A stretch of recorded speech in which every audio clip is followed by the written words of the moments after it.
So with 3D printing, there's always issues.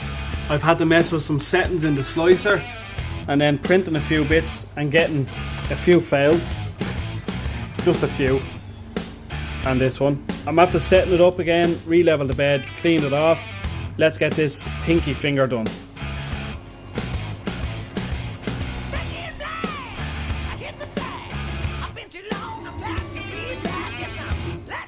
And after 3.5 hours, we have success.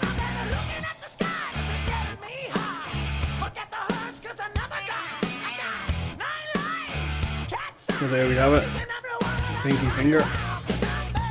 It's pretty decent, the flexibility in it is really good. But obviously when it's on a glove, it'll be much better. It'll be wearable, so let's get the last finger on the plate.